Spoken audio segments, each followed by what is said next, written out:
Baik, kita lanjutkan pelajaran kita pada hari ini. Yang akan kita bicarakan adalah mengenai turunan ke-8. Isinya adalah tentang bagaimana cara menentukan sebuah fungsi di mana naik, di mana turun.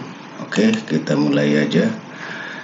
Jika Y sama dengan fx, maka fungsi naik jika turunan pertamanya lebih besar dari 0.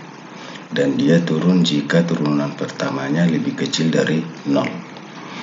Nah, jadi kalau misalnya ada soalnya, grafik fungsi Y sama dengan x pangkat 4 kurang 8x kuadrat kurang 9 turun untuk batas x di mana. Jadi syaratnya tadi adalah kita harus cari turunan pertama. Turunan pertama itu lebih kecil dari 0. Itu syaratnya turun. Nah, jadi X sama dengan 4x pangkat 3 kurang 16x lebih kecil dari 0. Turunan pertama dari sini.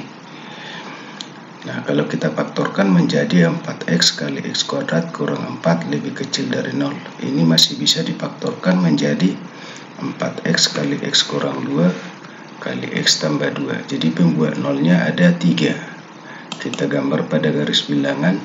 Dari sini x-nya 0. Dari sini x-nya sama dengan 2, dari sini x-nya sama dengan minus 2. Untuk menentukan tanda interval paling kanan, cara mudahnya adalah lihat koefisien pangkat tertinggi.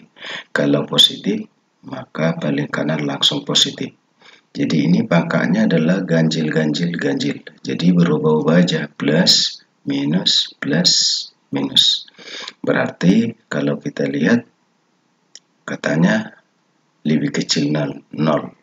Berarti dia turun untuk x lebih kecil dari minus 2 atau x di antara 0 dan 2.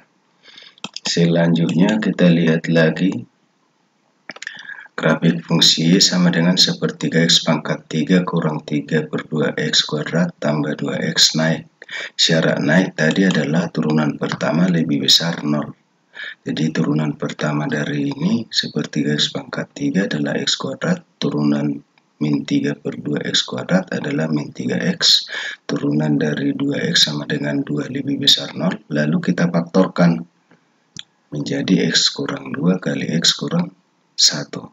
Jadi ada dua pembuat nolnya, yaitu dari sini x-nya sama dengan 1, dari sini x-nya sama dengan 2. Nah, untuk menentukan tanda intervalnya sama tadi, kita lihat aja koefisien pangkat tertinggi. Kalau plus, paling kanan plus. Ini pangkatnya ganjil-ganjil, berarti plus, minus, plus. Yang diminta yang lebih besar 0, berarti lebih kecil dari 1 atau lebih besar dari 2. Selanjutnya, kita lihat lagi. Diketahui fungsi gx sama dengan sepertiga x pangkat 3 kurang a kuadrat x tambah 2, a konstan. Jika fx sama dengan g2x kurang 1 dan f turun pada interval dari 0 sampai 1, maka tentukan gx. Gx tadi ini berarti kita harus cari a. Nah, karena f turunan pertama fx sama dengan 2x kurang 1, maka x-nya ini kita ganti dengan 2x kurang 1. Sehingga menjadi sepertiga kali 2x kurang 1 pangkat 3 kurang a kuadrat 2x kurang 1 tambah 2. Kalau kita turunkan menjadi 3 kali sepertiga 1, berarti 2x kurang 1 pangkat 2. Turunan dari 2x kurang 1, 2. Turunan dari min a kuadrat 2x sama dengan min 2a kuadrat turunan min a kuadrat kali min 1 tambah x kuadrat. Karena katanya a tadi adalah konstan, maka turunannya 0. Turunan dari 2 juga 0. Nah, intervalnya turun itu dari sini, artinya kalau turunan pertamanya dia sama dengan 0, sama dengan 0. Turunan pertamanya. Kalau kita masukkan ke turunan pertama tadi, berarti 2 kali 0 kurang 1 sama dengan min 1 pangkat 21 kali 2, 2. Dikurang 2a kuadrat sama dengan 0. Jadi berarti a kuadratnya kita dapat sama dengan 1. Nah, berarti A kuadrat ini kita ganti dengan 1, berarti Gx sama dengan sepertiga X pangkat 3 kurang X tambah 2. Kalau kita pakai juga untuk X sama dengan 1, hasilnya A kuadrat sama dengan 1.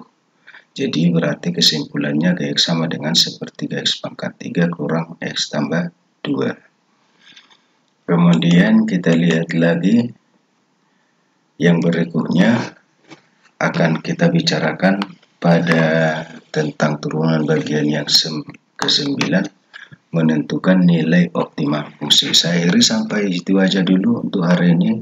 Sampai jumpa pertemuan berikutnya.